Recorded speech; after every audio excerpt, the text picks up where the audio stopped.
귀한 찬양 감사합니다. 이 찬양의 고백이 우리 장로 부부의 고백뿐만 아니라 또 우리 모두의 고백인 줄로 믿습니다. 오늘 말씀을 보면 이제 요한계시록에는 총 7교회가 나옵니다. 그래서 주님께서는 각 교회를 향한 주님의 말씀을 주시는데요. 이 라오디게아 교회는 그 7교회 중에 이제 마지막 교회입니다. 라오디게아 교회는 참 특별합니다. 어떤 점에서 특별하냐면 그 앞전에 있는 교회들은 칭찬과 책망을 같이 받았는데 이 라오디게아 교회만큼은 책망만 받았다는 점에서 아주 특별합니다. 왜 우리가 자녀들에 대해서도 이렇게 많이 혼내는 자식일수록 더 특별하지 않습니까? 라오디게아 교회가 주님 앞에서 바로 그런 특별한 교회였습니다. 오늘 말씀을 보면 주님께서는 라오디게아 교회를 강하게 책망하십니다. 제가 오늘 말씀을 다시 한번 읽어보겠습니다. 15절입니다. 내가 내 행위를 아노니 내가 차지도 아니하고 더웁지도 아니하도다. 뜨겁지도 않고 차갑지도 않다는 지적을 하십니다. 그 당시에 이 라오디게아의 그 지역을 보면 라오디게아 자체로는 이 물을 공급할 수 있는 그런 수원지가 없었습니다. 그래서 물을 끌어와야만 했는데 북쪽에 있는 어떤 한 도시에서는 뜨거운 물로 온천으로 유명한 지역이 있었습니다. 그리고 동쪽으로 가면 그곳은 골로세라는 지역에서 아주 차갑고 신선한 물이 나기로 유명했습니다. 그런데 지금 주님께서는 그 물을 생각하시면서 말씀하고 계시는 겁니다. 너는 저 온천물처럼 뜨겁지도 않고 차갑고 신선한 그 골로새의 물 같지도 않다. 이도 저도 아닌 그런 미지근한 물과도 같다는 말씀을 지금 하시는 것입니다. 다시 말해서 아무짝에도 쓸모가 없는 온천물처럼 치료하는 효과도 없을 뿐더러 신선한 광천수처럼 마시지도 못하는 아주 애매하고 미지근하고 이러지도 저러지도 못하는 상태에 있다라는 말씀을 하시는 것입니다. 얼마나 강하게 말씀하시냐면 오늘 말씀 16절에서 심지어 이렇게 말씀하십니다. 내가 이같이 미지근하여 더웁지도 아니하고 차지도 아니하니 내 입에서 너를 토하여 내치리라. 역겹다는 것입니다. 도저히 마실 수가 없고 도저히 가지고 있을 수가 없어서 감당할 수가 없어서 토해버리지 않으면 안 될 정도라는 것입니다. 도대체 뭐가 그렇게 문제였을까요? 뭐가 그렇게 문제였길래 주님이 이렇게까지 말씀하시는 걸까요? 17절 말씀을 제가 다시 한번 읽어보겠습니다. 내가 말하기를 나는 부자라 부요하여 부족한 것이 없다. 여기까지 읽겠습니다. 그렇습니다. 라오디게아는 이렇게 말하는 도시였습니다. 나는 부자다. 나는 부요해서 부족한 것이 없다. 이렇게 말하고 다녔습니다. 실제로 라오디게아는 부자 도시였습니다. 라오디게아라는 지역 자체가 교통의 요지이자 그리고 상업과 금융의 중심지로서 많은 사람과 돈이 모여드는 도시였습니다. 또한 라오디게아는 의류 산업이 아주 유명했습니다. 그 지역에서만 나는 검은 양이 있어서 그 검은 양의 털로 만든 그 양모, 그 옷이 아주 매끄럽고 부드럽기로 유명했습니다. 또한 라오디게아는 눈과 귀에 바르는 연고로 아주 유명한 지역이었습니다. 이방신을 섬기는 그 신전의 한 학파가 이 의학을 굉장히 많이 연구했다고 합니다. 그래서 라오디게아 지역에는 그런 치료센터가 있을 정도로 그 의학이 많이 발달하였습니다. 그래서 여기서 생산하는 안약은 어떤 눈병이든 낫게 해주기로 당시에 아주 유명했다고 합니다. 그러니까 여러 가지 조건으로 인하여서 라오디게아는 부자가 될 수밖에 없었습니다. 돈을 많이 벌었습니다. 라오디게아 교회가 나는 부자라 부요하여 부족한 것이 없다라고 말한 것은 사실이었습니다. 그들은 실제로 부족한 것이 없었습니다. 먹는 것에나 입는 것에나 사는 데 있어서 아무 부족함이 없었습니다. 그게 어떤 문제라도 되는 것일까요? 살면서 어떤 부족함이 없이 사는 것 너무 좋은 것 아닙니까? 우리 모두가 바라고 우리 모두가 원하는 그런 상태가 아닙니까?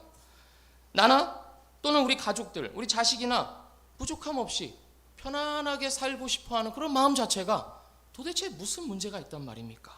주님은 왜 그렇게 책망하시는 걸까요? 이런 마음은 인간이라면 당연한 것입니다. 넉넉해지고 싶고 좀 더 편안해지고 싶고 부족함 없이 돈 쓸 때 쓰면서 미래를 생각했을 때 걱정할 것 없는 그런 삶을 싫어하는 사람은 아무도 없을 것입니다. 그러나 오늘 본문 말씀에서 주님은 라오디게아 교회를 향해서 역겨워서 토해버릴 자들이라고 말씀하시는 것입니다. 왜 그렇습니까? 14절 말씀을 제가 읽어보겠습니다.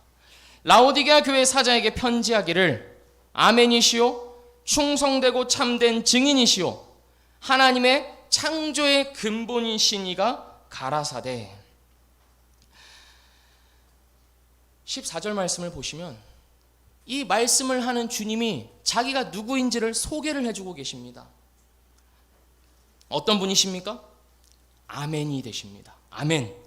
예수님께서 복음서에서 내가 진실로 진실로 내게 이르노니라고 했을 때 그 헬라어가 아멘, 아멘입니다.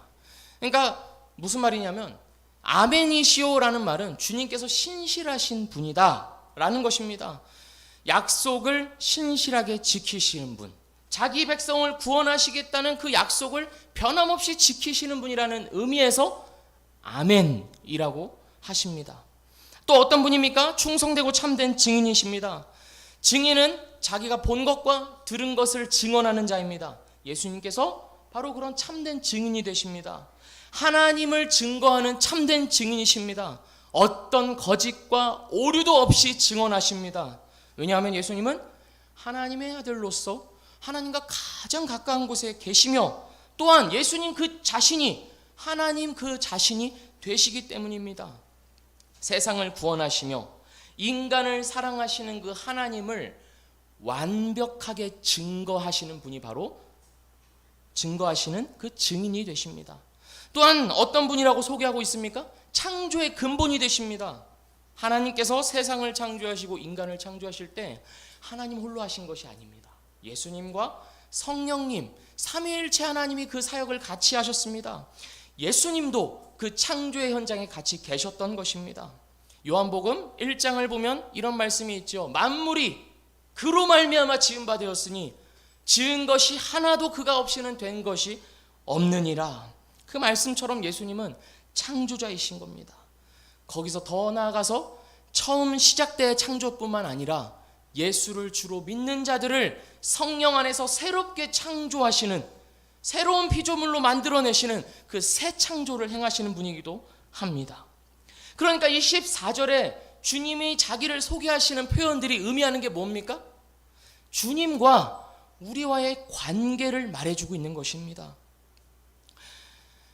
자기 자신을 소개하는 데 있어서 그냥 나는 이런 사람이다 라고만 말하는 것이 아니라 우리와 관련지어서 자기를 소개하신 것입니다.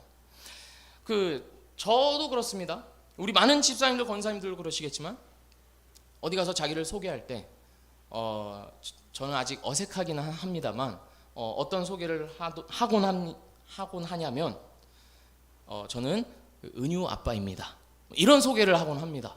그러니까 분명히 저는 이진성입니다. 그게 저의 정체성이고 그 다음에 저의 어떤 학교나 아니면 저의 직업이나 다른 무엇으로 저를 이렇게 설명하고는 했습니다. 근데 자식을 낳고 나서 그 자식과 함께 있을 때 저를 뭐라고 소개하냐면 누구누구의 아빠입니다. 은유의 아빠입니다. 그 관계성을 가지고 자기를 소개하는 것입니다. 예수님도 바로 그런 말씀을 하고 계시는 겁니다. 자기 소개를 하고 계시는데 우리와 관련지어서 그 말씀을 하고 계시는 겁니다. 약속을 지키시는 분, 참된 증인이 되시는 분, 창조의 근본이 되신 분, 약속의 대상이 있을 것 아닙니까? 그 대상이 바로 우리라는 것입니다. 그 증언을 허공에다가 하는 것이 아니라 그 증언을 듣는 대상이 있을 것 아닙니까? 그게 바로 우리라는 것입니다. 창조의 근본이 되시는데, 그렇다면 그 창조를 받은 피조물이 있을 것 아닙니까? 그것이 바로 우리이며 라오디게아 교회라는 것입니다. 그렇기 때문에 라오디게아 교회가 그렇게 역겨운 것입니다. 주님 보실 때 견딜 수가 없는 것입니다. 이 말씀을 지금 듣고 있는 대상이 누구입니까? 교회입니다. 주님이 핏값으로 사신 교회입니다. 주님께서 몸을 버려서 죽기까지 사랑하신 그 대상, 바로 교회입니다. 그런데 그 교회가 지금 뭐라고 말하고 있는 것입니까? 나는 부자라, 부요하여 부족한 것이 없다, 이런 말을 하고 있는 것입니다. 갯벌 깊숙한 곳에 들어가면 혼자서 나올 수가 없습니다. 허리까지 박혀버리면 아무리 애를 써도 빠지지 않습니다. 꼼짝없이 갇혀서 밀물에, 차는 바닷물에 익사할 수밖에 없습니다. 우리가 그런 자들입니다. 죄인으로 태어나서 사망이 오기만을 기다리는 비참한 존재들입니다. 그런데 주님께서 건져주셨습니다. 그냥 힘으로 건져주신 것이 아닙니다. 우리 대신 저주를 받으시고, 우리 대신 피를 흘리시고, 우리 대신 죽으심으로써 건져주신 것입니다. 그렇게 뻘에서 빠져나온 자들이 모여있는 곳이 어디냐면 바로 교회입니다. 죽다 산 자들이 모인 곳이 교회입니다. 예수가 나 대신 죽었고 내가 이제 그로 인해 살았다, 그것을 경험한 자들이 모인 곳, 그곳이 바로 교회입니다. 그런데 그 교회가 나는 부자다, 부요하여 부족한 것이 없다, 이런 고백을 하고 있는 것입니다. 차라리 하나님을 모르고 구원도 모르며 예수도 모르는 자들이 그렇게 말하면 모르겠습니다. 그런데 아멘이시고 참되고 충성된 증인이시며 창조의 근본이 되신 예수를 나의 구주로 믿는 자들이 이런 고백을 하고 있는 것입니다. 자기 목숨까지 버려서 구해낸 자들이 산 이후에 나는 부자다, 이런 말을 하고 있는 것입니다. 그 결과가 무엇입니까? 차지도 않고 뜨겁지도 않은 것입니다. 미지근합니다. 미지근하다는 것은 무관심하다는 것입니다. 이러나 저러나 상관하지 않는다는 것입니다. 주님에 대하여 무관심합니다. 주님께서 핏값으로 세우신 그 교회에 대해서 무관심합니다. 교회가 그저 예배드리는 장소, 또는 힘들고 지친 마음을 위로해주는 어떤 영적인 위안소, 그 정도로 전락해버렸습니다.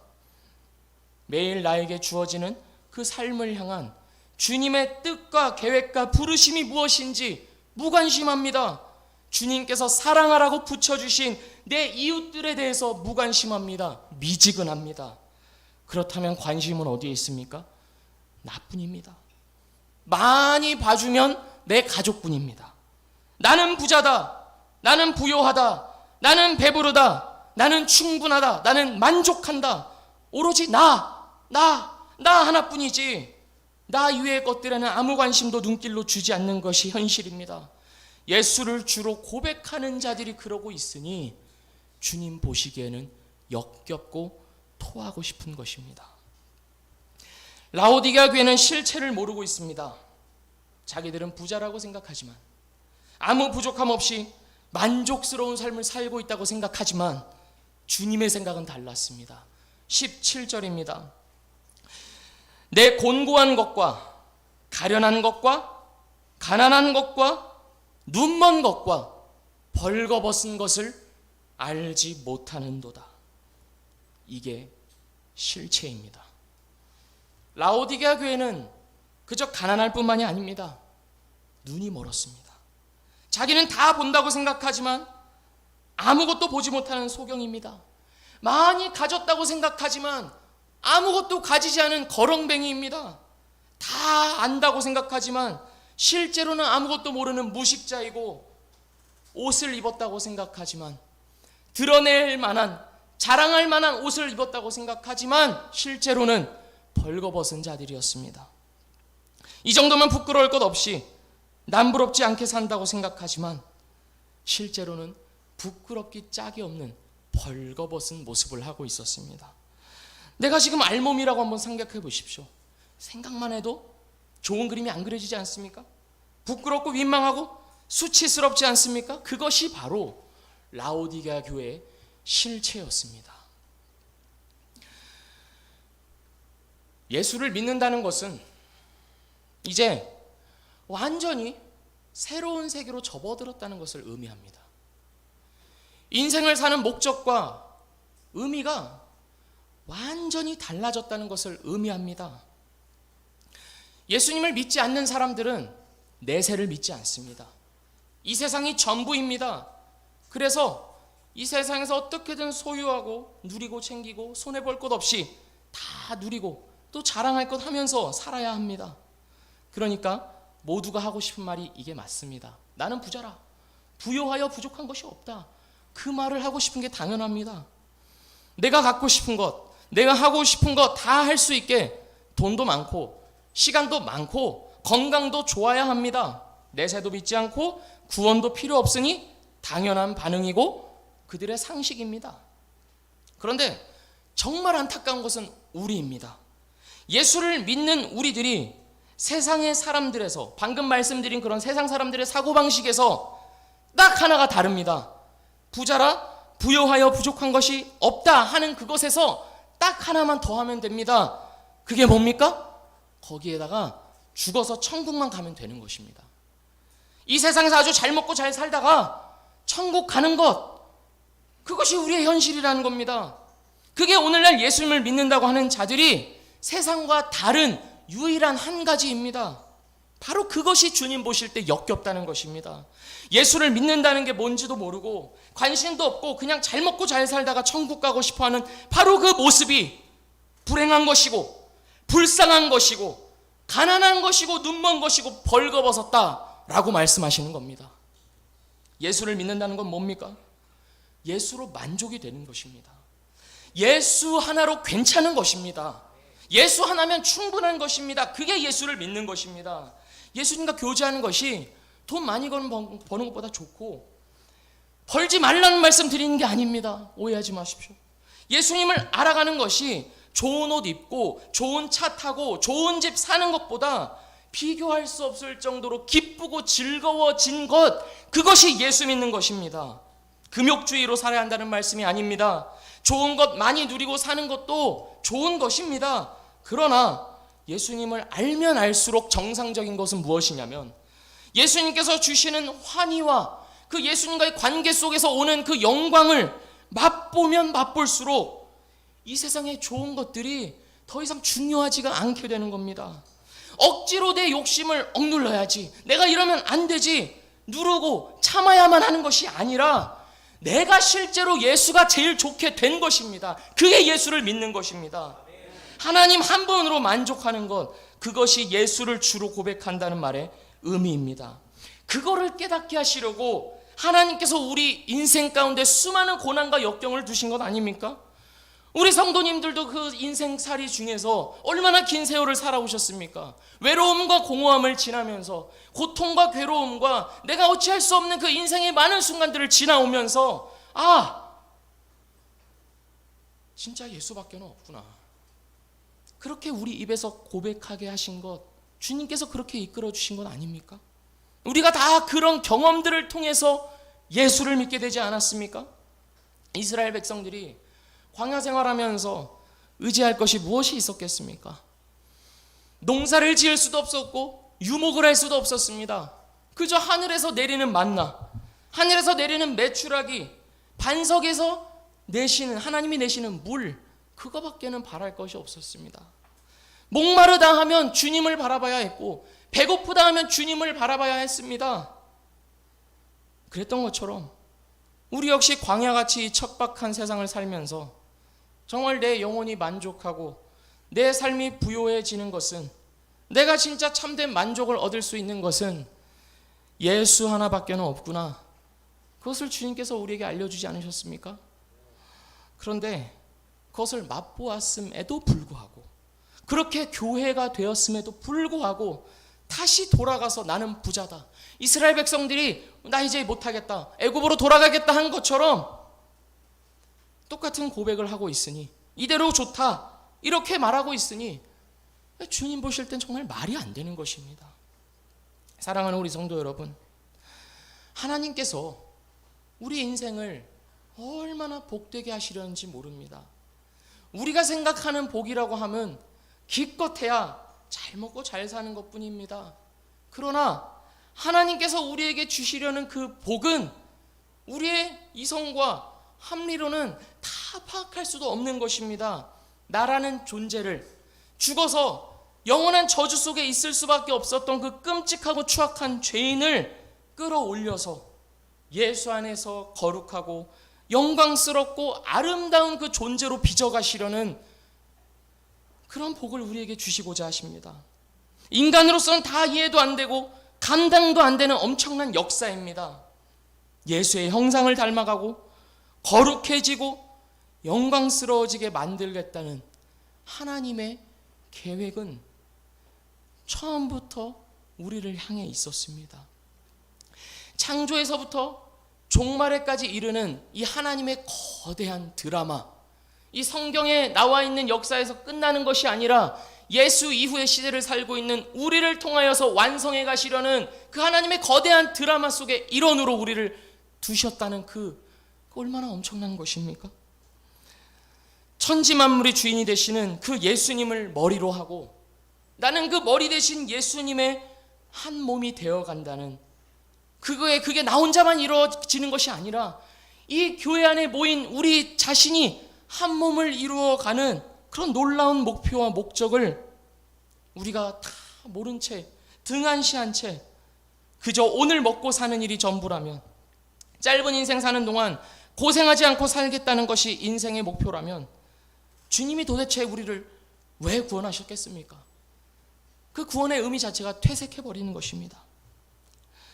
주님이 내가 너를 토하여 버리고 싶다, 내가 너가 너무 역겹다 라고 말씀하실 때 그 마음이 어떻겠습니까?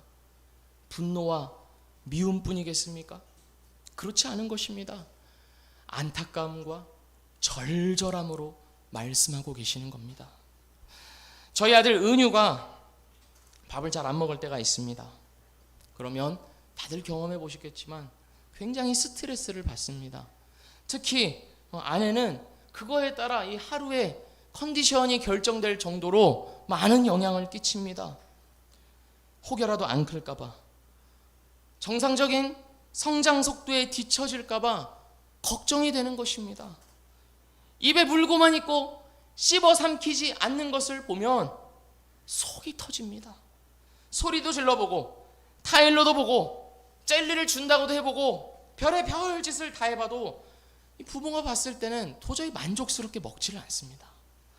팍팍 좀 컸으면 좋겠는데 말입니다. 주님의 마음이 그런 것입니다.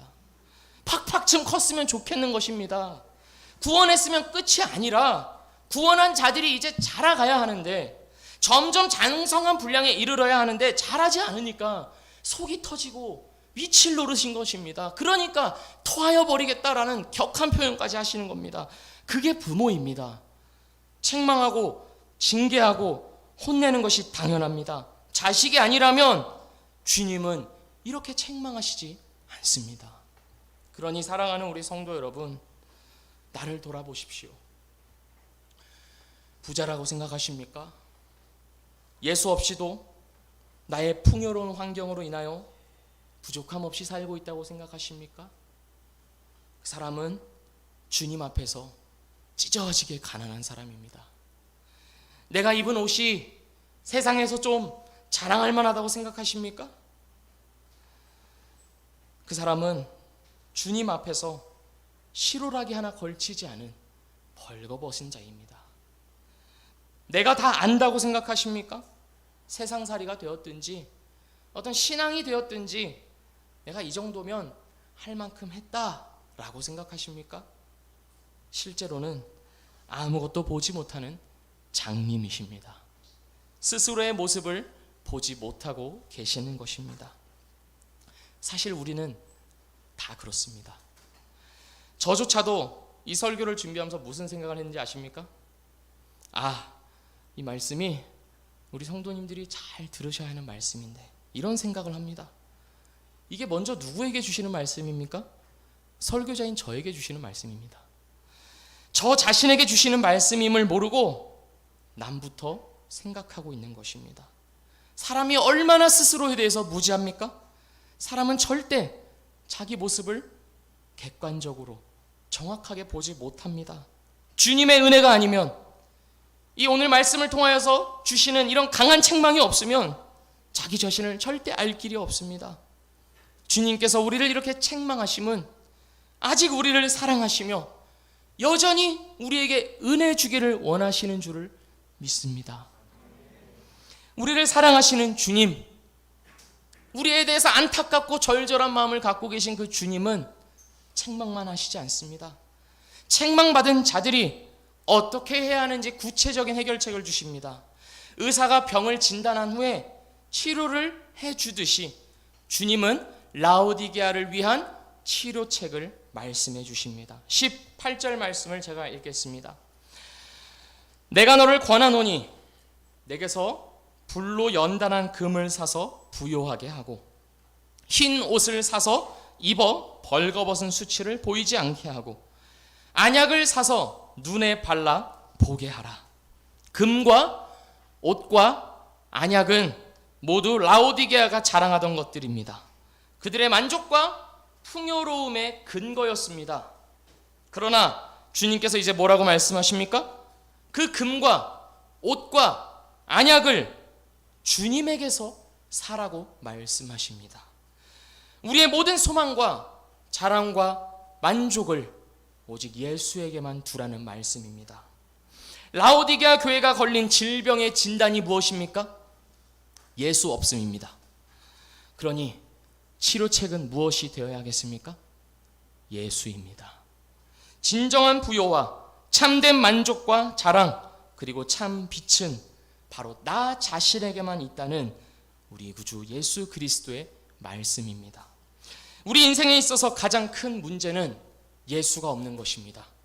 내 앞에 당면한 현실의 문제가 진짜 문제가 아닙니다.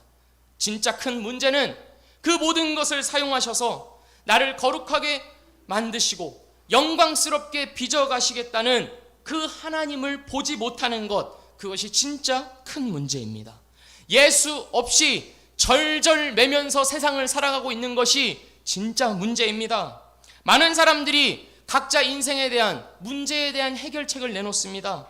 주식 투자는 이렇게 해야 한다. 위기는 이렇게 극복해야 한다. 자산 운용은 이렇게 하고 기업은 이렇게 운영해 가야 한다. 가정은 이렇게 세워가야 한다. 말은 이렇게 해야 한다. 자식은 이렇게 키워야 한다. 수많은 해결책들과 방책들을 내놓습니다. 각 분야의 전문가들이 자신 있게 목소리를 냅니다. 그러나 그 모든 것들은 우리 주님의 관점에서 봤을 때 헛다리를 짚고 있는 것입니다. 다 그 쓸모없는 책이란 말씀을 드리는 것이 아닙니다. 진정 우리의 필요, 진정한 우리의 만족, 진짜 우리의 영혼이 쉴 수 있는 그 영혼의 관점, 영적인 문제에서 보자면 아무것도 해결책이 될 수 없다는 것입니다. 진짜 문제를 모르기 때문입니다. 진짜 문제는 예수 없이도 잘 살고 있는 것이고, 진짜 문제는 예수 없이도 괜찮은 것입니다. 그러니 이것에 대한 해결책은 예수 하나밖에는 없습니다. 우리 모든 성도님들이 예수 하나로 충분한 성도가 되어 가시기를 주님의 이름으로 축복합니다. 예수 하나로 만족할 수 있고, 예수가 있으면 그것이 억지로 누군가 떠밀려서가 아니라 나 자신 스스로가 그 주님이 너무나 기쁘고 즐겁고 더 함께하고 싶은 그런, 그거야말로 나에게 그 참된 만족을 주는 그 자리에 계시기를 주님의 이름으로 축복합니다. 그리고 그것은 우리가 택해도 택하지 않아도 되는 문제가 아니라 주님께서 구원하신 자들이 반드시 가야 하는 길이요, 반드시 찾아야 하는 줄로 믿습니다. 예수를 소유한 자들, 예수를 아는 자들이 자연스럽게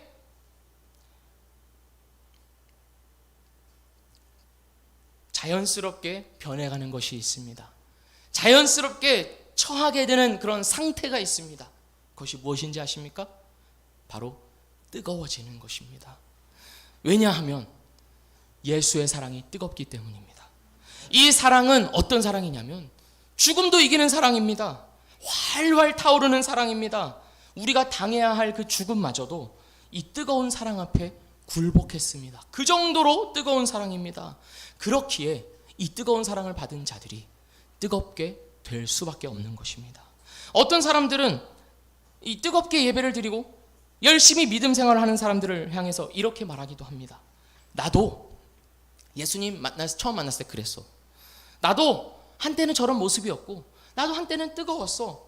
그때는 다 그런 거야. 이런 식으로 말을 하고는 합니다. 그런데 뭔가 문제가 있는 것입니다. 신앙생활을 오래 하면 그 뜨거움이 사라지는 것이 당연한 겁니까? 그렇지 않습니다. 그게 더 이상한 겁니다.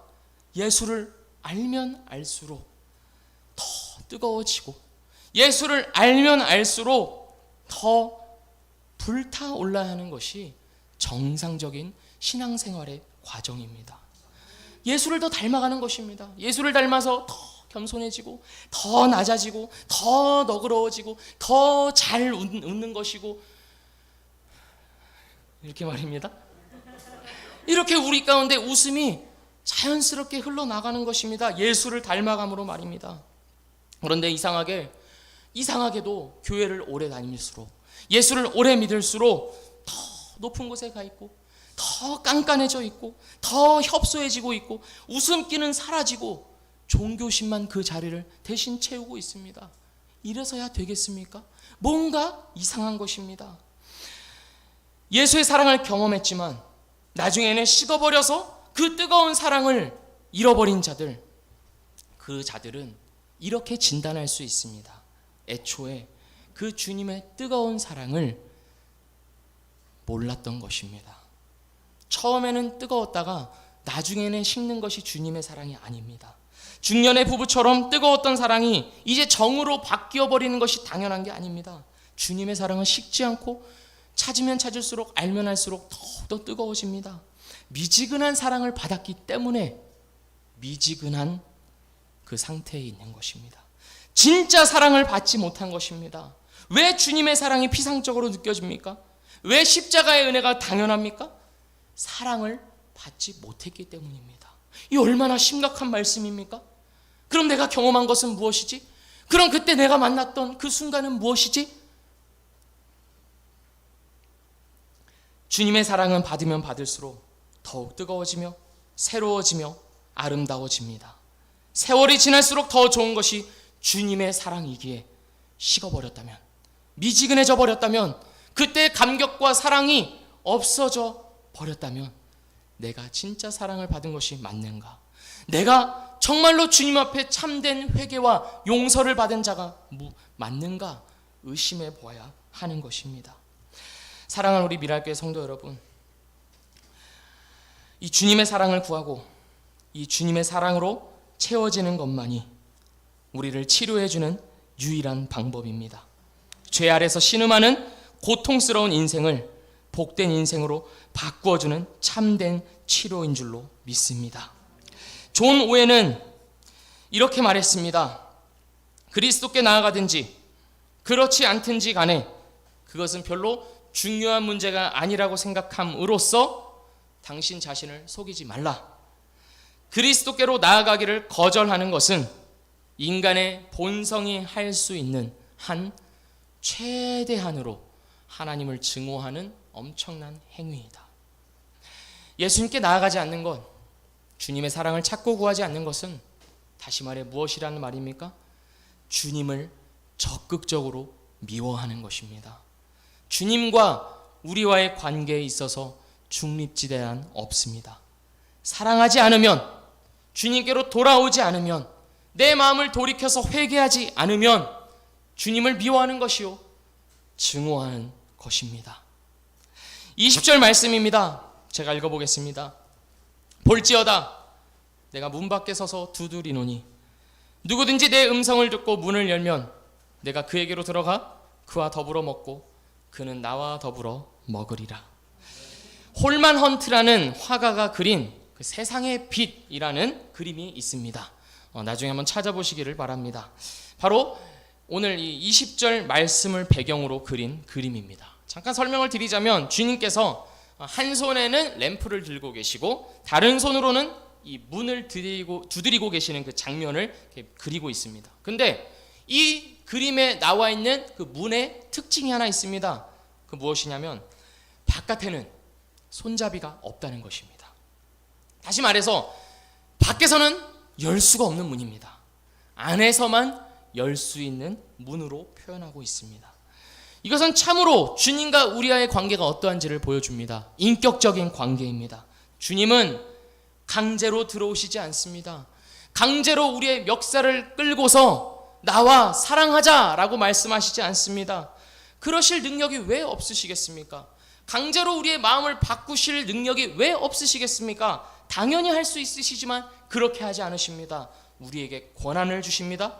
문을 열 수 있는 권한, 마음을 주께로 열 수도 있고 닫을 수도 있는, 주님을 거부할 수도 있는 엄청난 권한을 우리에게 주십니다. 그 완전한 권한, 주님을 거부하기까지 할 수 있는 그 자유가 있어야만 주님과의 1대1의 완전한 인격적인 관계가 이루어지기 때문입니다. 한쪽이 강제로 억지로 관계를 요구한다면 그것은 더 이상 인격적인 관계가 아니요 종과 주인의 관계일 뿐입니다. 그렇기에 주님을 우리는 우리의 마음속으로 모셔드려야 하는 것입니다. 늘 내 마음에 자리하시도록, 내 마음의 주인이 되시도록 우리의 마음과 또 시간과 물질과 나의 어떤 시선과 집중력과 여가 시간과 나의 모든 것을 그야말로 주님께 드리고 그 가운데 주님을 모셔드려야 합니다. 주님은 약속하십니다. 그렇게 문을 연 자들에게 들어오셔서 내가 너와 함께 먹고 마시겠다고 약속을 하십니다. 친밀한 교제를 나누시겠다고 약속하십니다. 잠깐 밥 한번 먹자 이런 말씀이 아닙니다. 오래도록 머물며 깊은 사귐으로 인한 기쁨과 즐거움을 반드시 맛보게 해주시겠다는 말씀입니다. 엄청난 말씀 아닙니까? 내가 그에게로 들어가, 주님이 우리에게로 들어오신다는 겁니다. 아니 이렇게 엄청난 일이 어디에 있겠습니까? 아가서 5장 2절을 보면 아가서 기자가 이렇게 말하고 있습니다. 문을 두드려 이르기를 나의 완전한 자야 문을 열어다오. 신부를 향한 신랑의 사랑을 그렇게 보여주고 있는 겁니다. 간절히 그 문을 두드리면서 문을 열어다오. 나와 함께하자. 나와 이제 교제하자. 이렇게 우리를 부르고 계시는 겁니다. 주님은 간절히 우리 안으로 들어오기를 원하십니다. 단 한순간도 그 문에서 떠나신 적이 없으십니다. 나의 죄책감, 주님을 향한 원망, 어떤 인생의 실패, 고통과 절망, 공허와 외로움 속에서도 아무도 내 옆에 없다고 생각할 그때도 주님은 계속해서 그 문 바깥에 계셨습니다. 심지어 내가 주님을 반역하고 거절하고 저항할 그때조차도 주님은 우리를 찾아오시고 그 문 앞에 계셨습니다. 우리의 문이 열리기를 기다리면서 우리를 부르고 계셨습니다. 우리는 주님이 언제 오실까? 언제 그 마지막 때가 올까? 하면서 궁금해합니다. 그러나 사랑하는 성도 여러분, 기억하십시오. 주님은 이미 우리에게 찾아오셨습니다. 이미 나에게 오셨습니다. 언제라도 들어와서 나와 함께 식사를 하시며 사랑을 나누기를 바라며 기다리고 계십니다. 이 주님을 불청객으로 만들지 마십시오. 자물쇠를 굳게 걸어 잠그고 꽁꽁 숨어 계시지 마십시오. 언제 때가 오겠지. 언제든 적절한 때가 오겠지. 기회가 오겠지. 내 마음이 변할 때가 오겠지. 그때는 내가 주님을 잘 믿어야지. 그런 때는 오지 않습니다.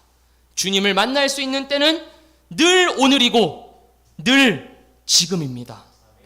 우리의 인생과 우리의 운명은 바로 이 자물쇠를 풀고 문을 활짝 열어서 주님을 모셔드리느냐 그렇지 못하느냐에 달려 있습니다. 이것은 하나의 싸움입니다. 영적인 전투입니다. 그래서 주님께서 21절에서 이렇게 말씀하시는 겁니다. 이기는 그에게는 내가 내 보좌에 함께 하여 주기를 내가 이기고 아버지 보좌에 함께 앉은 것과 같이 하리라.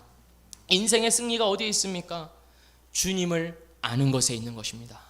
우리의 승리는 그 예수와의 교제가 깊어지고 쌓여가는 것에 있습니다. 아무리 이 세상에서 부유하게 산다고 해도 이 예수를 이 땅 사는 동안 누리지 못한다면 그 사람은 불행한 것입니다. 이것을 놓쳐버린다면 그 사람은 이 세상에서 아무리 큰 성공과 승리를 거두었다 할지라도 결국에는 패배로 가는 인생을 산 것입니다. 사랑하는 성도 여러분, 기억하십시오. 주님께서 우리를 향한 기막힌 자리를 예배해 두고 계십니다. 내가 아버지 보좌에 함께 앉은 것처럼 너희도 나의 보좌에 함께 앉게 하여 주겠다. 우리의 진정한 영광과 우리의 진정한 승리와 우리의 진정한 자랑은 주님의 보좌에 앉게 될 그때에 이미 약속되었고 우리에게 이미 주어진 줄로 믿습니다. 우리는 그것을 바라보면서 이 세상을 살아가는 것입니다. 이 세상을 살면서 내가 그때 그 보좌에서 누리게 될 참된 영광을 기억하면서 견디는 것이고 인내하는 것이고 내가 하고 싶은 것보다 주님이 나에게 바라시는 것을 더 구하며 살아가는 것입니다. 사랑하는 미랄교회 성도 여러분, 우리는 이 싸움을 나 혼자 해나갈 뿐만 아니라 우리 교회 전체가 함께 해나가야 하는 줄로 믿습니다. 나 혼자서 신앙생활 잘해서 예수님 잘 믿어서 그 보좌에 앉는 것이 아니라 오늘 이 메시지가 누구를 향한 메시지입니까? 개인을 향한 메시지이기도 하지만 그 전에 앞서서 교회를 향한 메시지입니다. 우리 교회 전체를 향한 메시지이고 이 교회 전체를 하나로 보시고 하시는 말씀입니다. 그러니 나 혼자만 잘하려고 하지 마시고 내 주변의 모든 지체들, 형제와 자매들로 이 주님의 보좌에 함께 앉으며 예수 안에서 참된 만족과 부요를 누리도록 하는데 우리의 인생이 쓰여야 할 줄로 믿습니다. 다윗은 시편 23편에서 이렇게 고백합니다. 여호와는 나의 목자시니 내가 부족함이 없으리로다. 라오디게아 교회가 했던 나는 부자라 부요하여 부족한 것이 없다라는 그 고백과 얼마나 다릅니까? 얼마나 본질적으로 다르고 얼마나 아름답습니까? 주님은 우리를 그렇게 만들어 가실 것입니다. 예수 안에서만 만족하며 예수 하나만을 바라보고 사는 자들로, 그래서 예수처럼 변해가는 자들로 우리를 반드시 이끌어 가실 것입니다. 그 약속을 믿고 나와 또 우리 교회 전체가 그 영광된 자리로, 약속된 자리로 힘써 달려나가기를 주님의 이름으로 축복합니다. 기도하겠습니다. 하나님 아버지, 라오디게아 교회를 향한 말씀을 통하여서 우리의 현실이 어떠하며 우리의 실체가 어떠한지를 밝혀주심에 감사합니다. 또한 우리를 책망하시고 징계하여 주셔서 감사합니다. 우리를 사랑하시며 우리를 포기하지 않으시며 우리를 여전히 붙들고 계심인 줄로 믿습니다. 주님, 우리가 이 말씀을 기억하면서 예수 안에서 자라가는 한 교회가 되게 하여 주시옵소서. 그렇게 장성한 분량에까지 이르러서 주 안에서 아름다운 열매들을 많이 맺어가는 우리 모든 미랄교회가 되도록 인도하여 주시옵소서. 주님께서 반드시 우리를 그렇게 인도해 가고 계심을 믿고 감사드리며 예수님의 이름으로 기도합니다. 아멘. 찬송가 377장, 새 찬송가 449장 찬양하겠습니다.